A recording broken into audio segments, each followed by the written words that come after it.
Welcome to the CWU Student Media Podcast. I'm your host, Jared Bazette. This is the place where the various student media outlets come together to discuss current and upcoming content. This is the snow day edition. I hope wherever you are, you're enjoying the snow and staying safe. This week's stories come from Nidia, Torres, and Allison Clowers. We're going to sit down with them and discuss some of the great stuff they've been working on. So stay warm. I'm going to go inside and get some hot tea, and then we're going to just get right into it. Let's do this.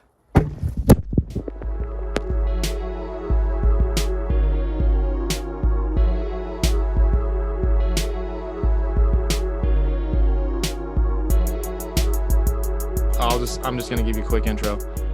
So I'm here with Nidia Torres, who is a writer at The Observer. Nidia, thank you for being here with us today. Thank you for having me.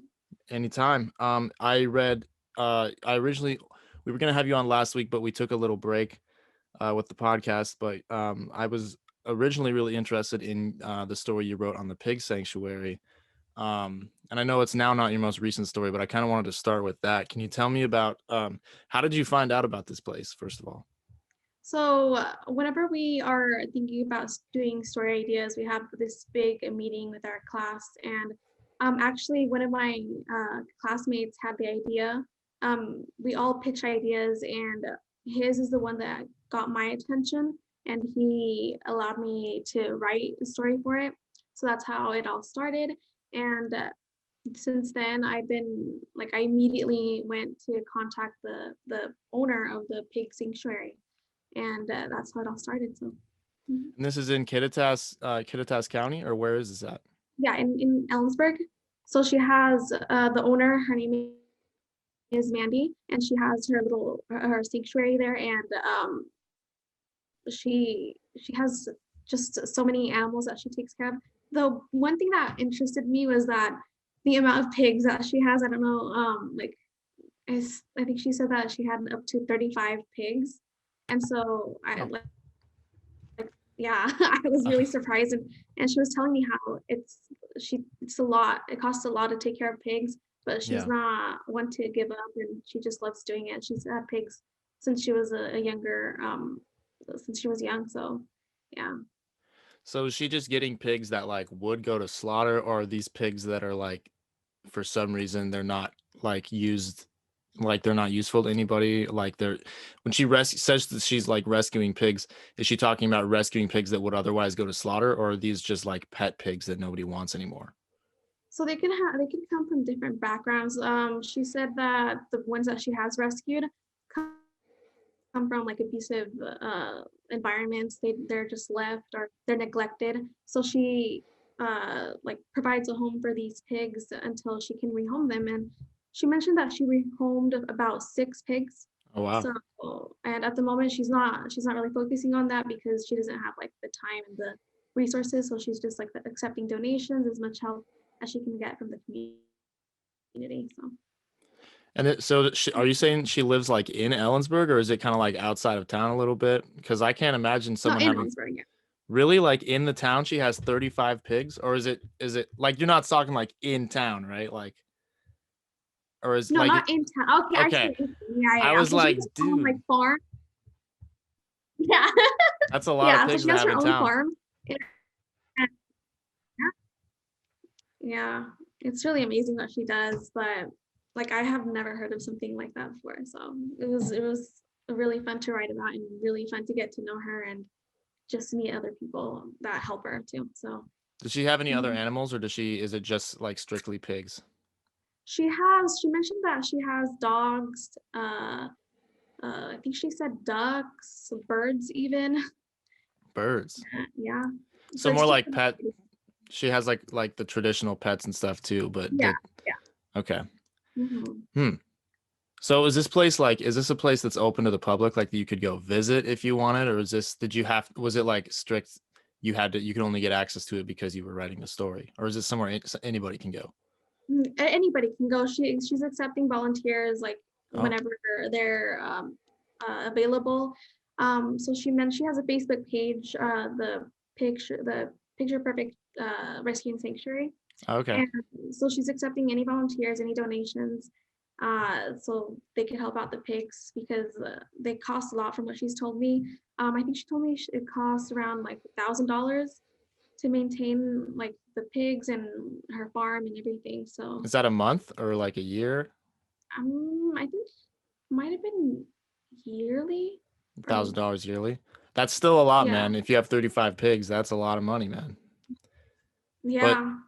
yeah, are there people that are currently volunteering? Do Oh you know? yeah.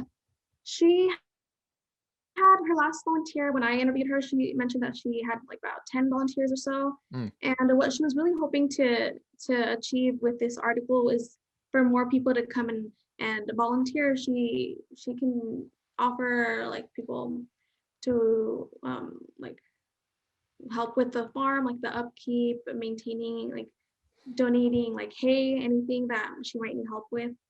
And so that's what she wanted to get from the article, see if anyone else might be interested in helping. That's awesome. I mean, that's awesome that you did the article then, because it gets the word out there a little bit. That's super cool.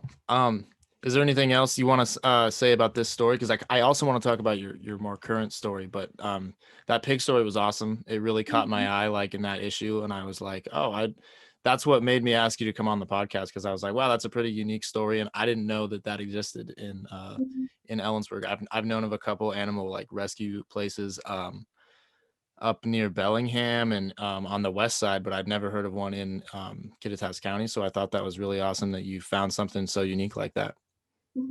All thanks to my classmate David. So, but yeah, Nice that was job, David. that was my favorite story. I mean, I got to meet nice people, and she seems down to earth. And I mean, she mentioned that she's been through some hardships of her own. So still being able to help and overcoming that is just amazing to me. So. Absolutely. You said the Facebook page was called, what was it? It was a pun of some kind. Yeah, the Picture Perfect Sanctuary and Rescue on Facebook. Picture Perfect. So follow those guys on Facebook, and especially if you're interested in helping out. And also check out Nidia's story. And it was a really great read. It was very refreshing in a time where there's a lot of unsettling things in the news. It was a really nice break to read about something like that. And then also, can we talk about your most recent story? I thought it was interesting what you wrote about this last week, in regards to students and how they save. I'll let you take it. All right. So I wanted to focus on how students are able to like learn of methods that they can possibly use to save money. And one of the students that I interviewed, his name is Jared as well. And Wow. he mentioned that he saves by um, starting early. So he said that he started saving money as early as his childhood. Like he mentioned that he like at one point saved like $1,000, I think. Wow. And ever since then, he's learned to save money by budgeting, by being strict with what he's willing to spend on. So he budgets his money weekly, like say $50 a week is what he's trying to spend, rather than more than that. And then I also interviewed a freshman. Oh my God, I forgot his name. But he also mentions that he's also using like taking advantage of his bank's app, like Wells Fargo, where he could keep track of what he spends. And he even, I props to him because he even admitted that at the beginning, like he used to spend a lot more money than he wanted to, but because he's a freshman and living like the freshman experience, I guess, like you know how some people, like some freshmen might take advantage of that, living alone and spending on whatever they want. So props to him for admitting that he spends more than he's willing to do and that he's trying to like limit that. So That is a very hard thing to admit to yourself, when you're spending too much money on things that aren't necessary. So yeah, respect to him. I think the reason I liked this article so much is because I found it so relatable, and I think a lot of other people will, because like one of the reasons a lot of us went to Central is because Central's a place where it's a more affordable school in Washington State, which also means a lot of us are in a position where it's like we're going to end up with some student loans. We're going to end up with you know basically what I'm saying is a lot of us had to learn to save money, from the get-go. Especially for me, it was like freshman year was one thing, but after you don't have that meal plan anymore, you know, it's a very valuable skill to be able to set a budget for yourself and be able to be honest with yourself about how much money you actually have to spend. It's an important skill, and it's something that's necessary for, I would say, most students at Central, you know, don't have the freedom to Yeah. just spend willy-nilly. You've got to be able to budget, and that, so it's a very valuable skill. I agree. Mhm. I learned through them that you shouldn't really rely on like financial aid packages and or loan packages to really put yourself out there and learn like of other methods to save money is like vital for students. So I think, Absolutely. Vital's a good word. I was trying to think of that word and I couldn't place it. It's too early in the morning for me still. oh yeah. Even it's not that early, but for me it's kind of early. It's Zoom class early. Oh yeah. Now we're all used to like having classes like later in the day, so it's just early for different people. Yeah, absolutely. I haven't taken a class yet where I wasn't like laying in bed while I like watched class. I was like, this is ruining me, man. It's like I'm gonna have to get a job after this, and I'll be used to like a year straight of just like the college Zoom experience. Like it's No, but can you believe at one point, like in our childhood, where we used to wake up super early for class, do everything one day, and still like get home, still have time to do our stuff, and now we can't I even. know. Like we used It's to just be so at school. shifted and changed a lot. Yeah. Like I can't be the same person that used to be there at 8 a.m. every day. Or we used to have, when I took driver's ed, we'd have to be there, let's say at 6 a.m. And we did driver's ed in the mornings because a lot of people did sports and things like that. So we had to do driver's ed in the morning. And so it's like, if you played sports, you'd be there 6 a.m. until sometimes like 7 or 8 p.m. And it's like, how am I the same person that used to do that? Because it doesn't seem possible anymore. And then Yeah. they also had us drinking milk with our hamburgers. There's just a lot of weird things that Yeah. I can't believe. That's completely unrelated, but there's a lot of weird things about Yeah. that I can't believe that we were really doing that.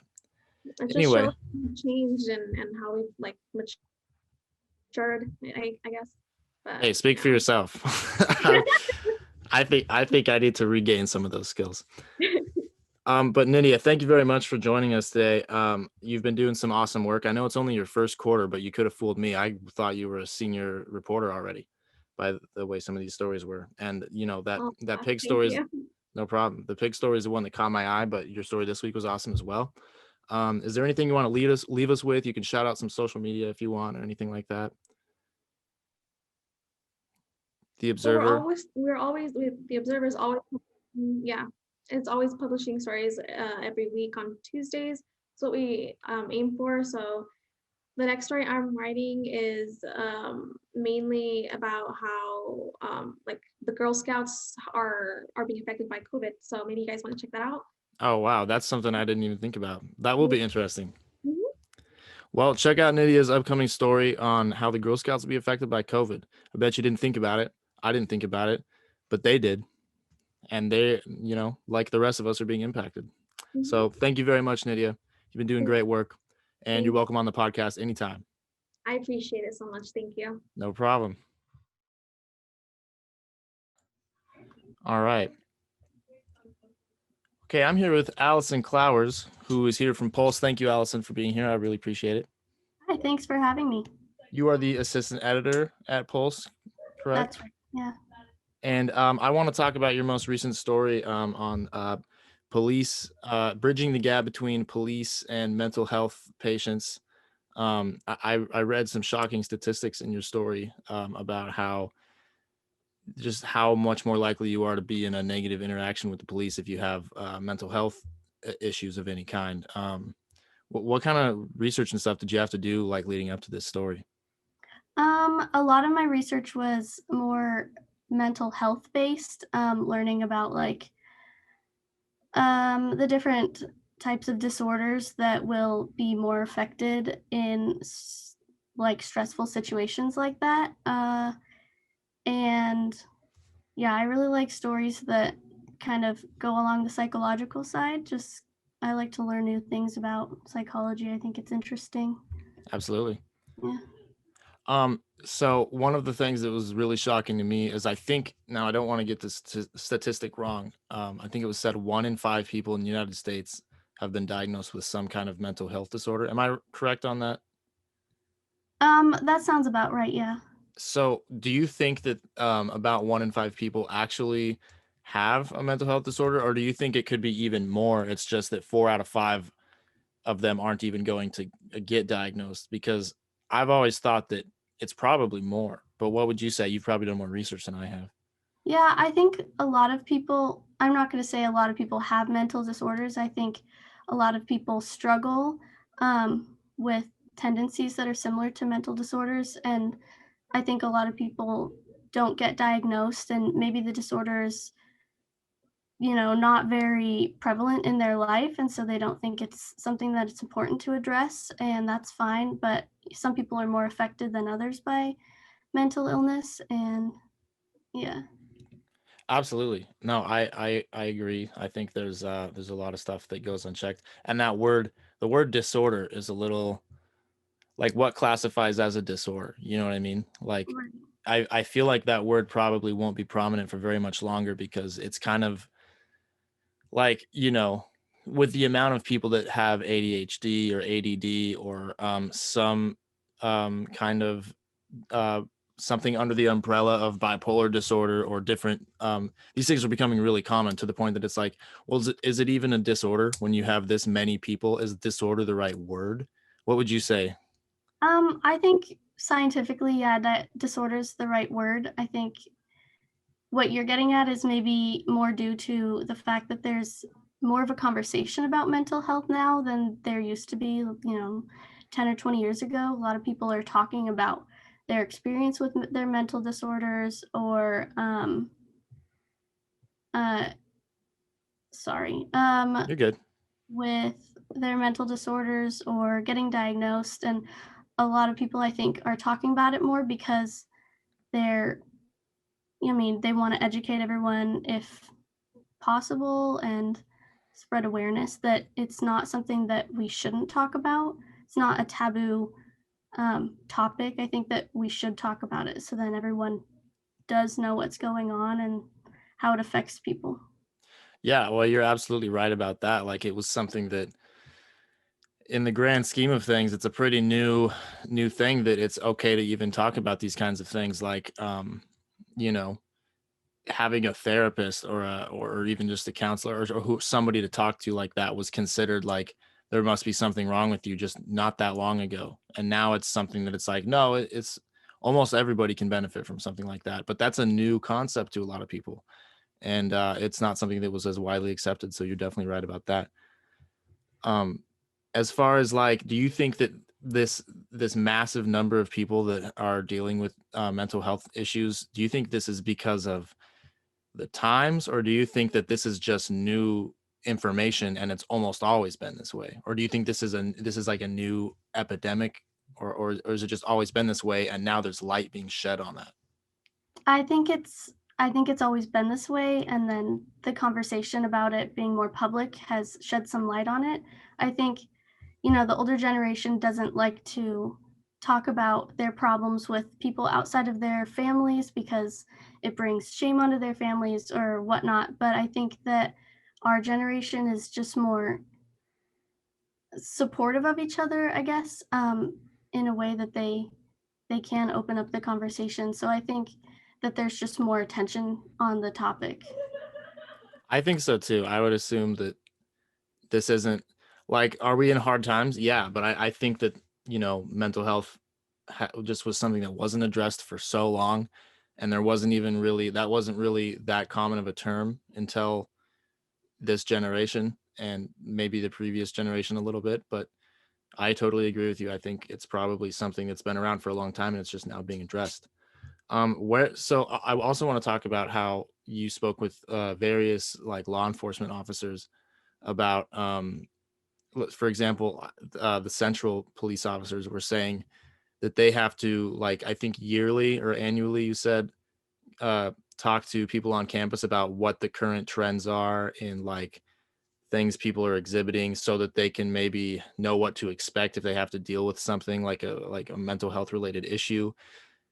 And I was just it was just curious, because I remember, this year there's been a lot of light shed on what kind of training um officers are getting, and it sounds like campus police officers are getting a lot more training on things like how to deal with mental health episodes, how to have sensitivity training.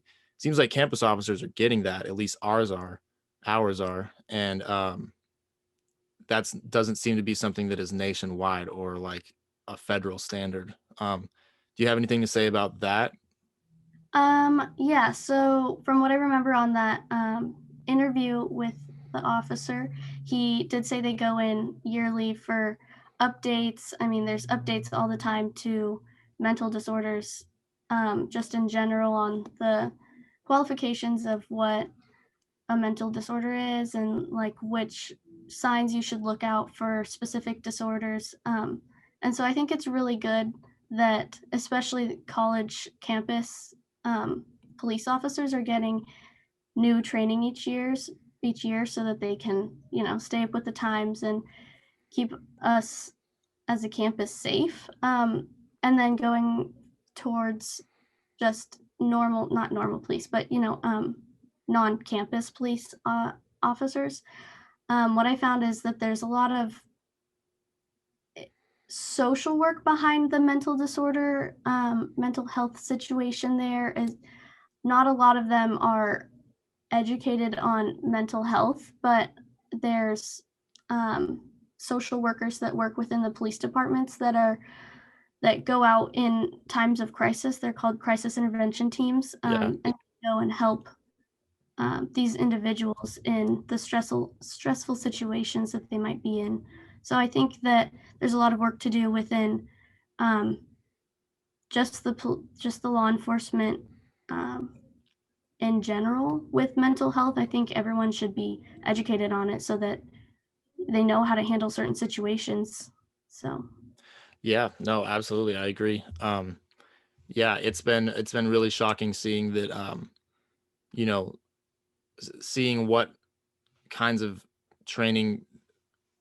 Well, you would think what I'm trying to say is you would think that a lot of these things would have already been part of like police training, but it's been really shocking to see that, a lot of these guys don't get any like de-escalation training and things like that. And um, it's just been, very eye-opening in the last year, the kind of things that have been exposed about what are we actually training these people to do.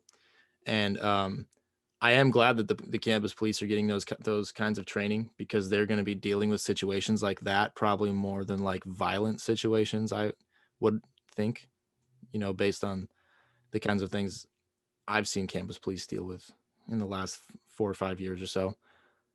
But so I am glad that that is happening.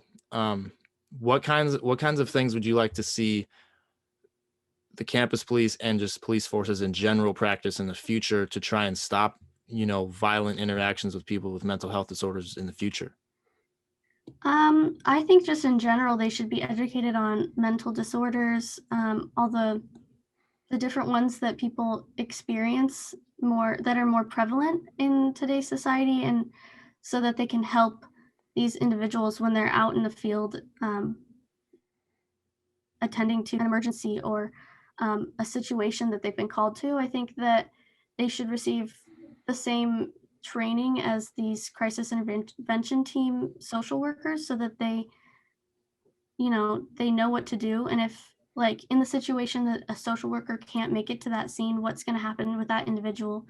And I think that they should be trained on how to safely interact with them and keep them calm while still doing their job in an effective way. I think that's really important.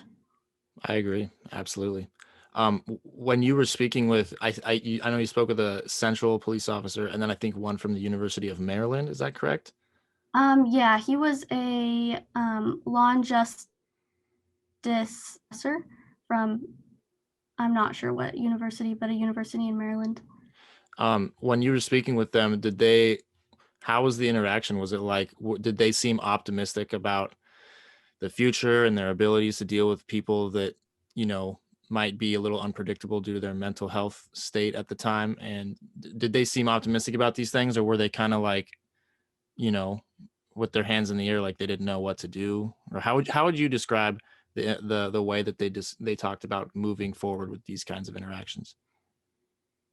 I think honestly, from what I remember from the interview, I think he's optimistic, but I also think that he's worried that maybe it's not going to, that the good of the situation won't come out until much later.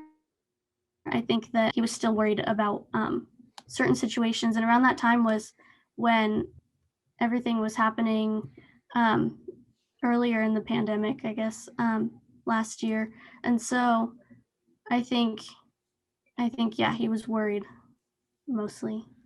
Yeah, no, I think we all were, on some level. Um, well, yeah, I think, this was, can I ask you, was it your interest in psychology that drove you to pursue this story, or was it just something that kind of fell into your lap? Because I know sometimes that happens. I've always been interested in psychology. When I came into Central, I was actually going to be a psychology major. And then I switched to public relations, but I still kept a psychology minor. And I'm really interested in how the brain works. I know that we don't really know how it works fully. And I think that's super interesting. And I think it's important to shed light on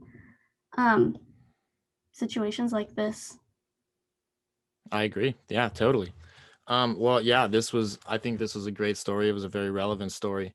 And I think it's good that you had the perspective of a couple of officers so you could have a firsthand account of the kinds of things that they are trained to deal with and the types of things they're not trained to deal with. And, knowing that so many people in the United States struggle with their mental health, it's scary, but it's also a reality, and we have to know how we're going to move forward with it. So this is the kind of reporting that we need right now. So excellent job, if I might say. Thank you. Yeah, no problem. Allison, I appreciate you coming on today. Is there anything else you want to leave us with before we call this thing good? No, just look out for the next issue of Pulse. Absolutely. You guys are doing great. Good luck with your assistant editor position. I know that it's a difficult time to be working in journalism right now. So you're doing a great job. All you guys are. Thank you again for being on here. I really appreciate it. Awesome. Thank you for having me. No problem. That is going to conclude the Student Media Podcast for this week. So thank you, everybody, for tuning in. We'll be back next week. Shout out to Nidia and Allison for being on. Appreciate you guys. We'll see you next week.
What?